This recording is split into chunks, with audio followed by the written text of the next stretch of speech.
এটি হচ্ছে এই ক্লাইমেট স্মার্ট প্রযুক্তির সফলতা স্যার। উপস্থিত আছে সবাইকে শুভেচ্ছা জানাচ্ছি। অনেক ধৈর্য ধরেছেন। আসলে এখন কথা শুনতে ভালো লাগবে না, তারপরেও একটু কথা বলতে হয়। স্যার, আমার বাড়ি হচ্ছে বাংলাদেশের সর্বশেষ উপজেলা, খুলনা বিভাগের উপকূলীয় উপজেলা হচ্ছে শরণখোলা উপজেলা। আমরা শরণখোলা উপজেলার মানুষ প্রতিনিয়ত ঘূর্ণিঝড়, জলোচ্ছ্বাস, জোয়ার ভাটার সাথে যুদ্ধ করে বসবাস করি এবং শরণখোলা উপজেলা হচ্ছে সুন্দরবন সংলগ্ন। এটি আমাদের স্যার গর্ব, ঐতিহ্য। শরণখোলার মানুষ স্যার খুবই সংগ্রামী, কিন্তু বর্তমানে তারা একাধিক ফসলে উৎপাদনে খুবই আগ্রহ প্রকাশ করছে এবং আমরা তার সফলতা দেখতে পাচ্ছি স্যার। এক সময় শরণখোলার মানুষ একটি ফসল উৎপাদন করত, তারপর আর কোনো কাজ করতো না। এরপরে সিডর পরবর্তী আমাদের কিছু সমস্যা ছিল যে আমরা একটু ত্রাণ নির্ভর হয়ে পড়ি, কে ত্রাণ নিয়ে আসবে সেই দিকে।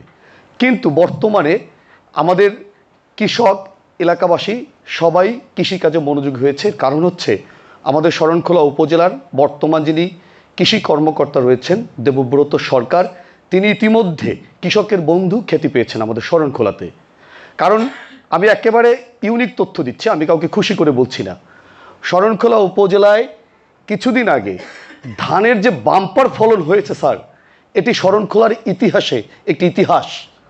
এবং স্যার, শরণখোলা উপজেলায় বিশেষ করে লবণাক্ত পানি, ভৌগোলিক অবস্থা খুবই জটিল, তার মধ্য দিয়েও কৃষকরা এইবার এই কৃষি সম্প্রসারণ অধিদপ্তরের উৎসাহের কারণেই আজকে ধানের বাম্পার ফলন করেছে স্যার।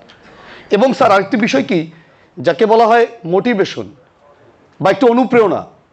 যদি পাশের একজন কৃষক দেখে যে তিনি অনেক ধান উৎপাদন করেছেন, তখন পাশের বাড়ির আরেকজন যিনি কৃষক না, তিনি উৎসাহিত হন যে না, এত পরিমাণ ধান উৎপাদন করেছে, আমাকেও ধান উৎপাদন করতে হবে।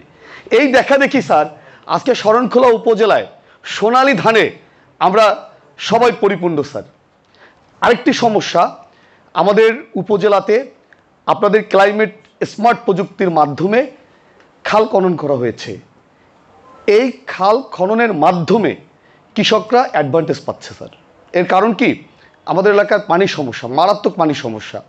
আপনি যদি কোনোদিন শরণখোলাতে যান, এক সপ্তাহ থাকেন, আপনাকে পানি কিনে খেতে হবে স্যার, এতটাই আমাদের পানির প্রবলেম স্যার। তো এখন খাল দুটি খনন করার পরে আগে যেখানে কৃষক আগে বলেছে একটি ফসল দিত, এখন সেখানে স্যার বহুমুখী ফসল হচ্ছে। এটি হচ্ছে এই ক্লাইমেট স্মার্ট প্রযুক্তির সফলতা স্যার। এবং স্যার আমি একজন সংবাদ কর্মী স্যার, আমি পেশা একজন শিক্ষক। আমি দেখেছি স্যার নিজে প্রতিটি এলাকায় যেখানে যেখানে খাল খনন করা হয়েছে, আমি নিজেই প্রখর রৌদ্রের মধ্যে আমি সেখানে গিয়েছি স্যার, এবং কৃষকরা খুশি। আরেকটি বিষয় স্যার, আজকে ক্লাইমেট স্মার্ট প্রযুক্তির সমাপনী কর্মশালা, আমি আপনার মাধ্যমে জানতে চাই এই প্রকল্পের আরও এক্সটেনশন করা যায় কিনা, কারণ এর মাধ্যমে কৃষক সরাসরি তারা যে সুবিধা সেই সুবিধা পাচ্ছে স্যার। আরেকটি প্রস্তাব, আমার শরণখোলার এক কৃষক ভাই তিনি প্রস্তাব রেখেছেন যে আরও খাল খনন করা যায় কিনা স্যার। যদি খাল খনন করা যায় তাহলে আজকে যে কথাটি লেখা আছে কৃষি সমৃদ্ধি বাংলাদেশের উন্নতি এটি হবে।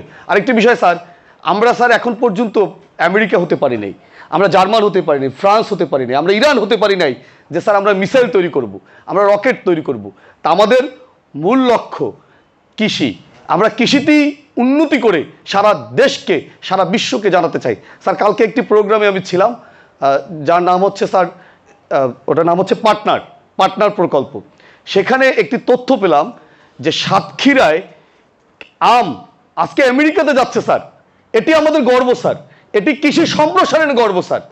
আজকে এইভাবে যদি কৃষকরা যদি দেখে যে তার ফসল আজকে আমেরিকাতে যাচ্ছে, ইংল্যান্ডে যাচ্ছে, আজকে 5 টাকার জায়গায় যদি 500 টাকা দাম পায় স্যার, আপনি দেখবেন আমি সাংবাদিকতা ছেড়ে, শিক্ষকতা ছেড়ে আমি নিজেই মাঠে নেমে পড়বো স্যার। তাই স্যার এই প্রকল্পের যেন আর এক্সটেনশন হয়। এবং ধন্যবাদ জানাতে চাই বিশেষ করে শেখ ফজলুল হক মনি স্যার, তিনি আমাদের শরণখোলার মনি হয়ে দাঁড়িয়েছেন স্যার।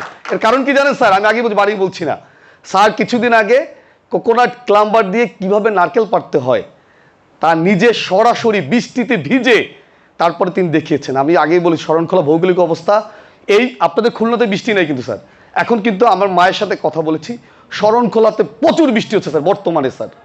তা হঠাৎ বৃষ্টি এবং খুব বৃষ্টি হয় স্যার, আবহাওয়া যখন তখন পরিবর্তন হয় স্যার। তা আমাদের স্যার মনি স্যার তিনি নিজে থেকে সেই নারকেল গাছে কীভাবে উঠতে হয় প্রশিক্ষণ দেয়, আমি সেটা প্রতিবেদন করি স্যার। প্রতিবেদন করার পরে এলাকার যুবক মধ্যবয়স তাদের সবার মধ্যে আগ্রহ বেড়েছে যে কিভাবে নারকেল গাছে উঠবো এবং প্রশিক্ষণটা নেব, আমার কাছে তথ্য নিয়েছে। এই জন্য আমি মনি স্যারকে ধন্যবাদ জানাতে চাই।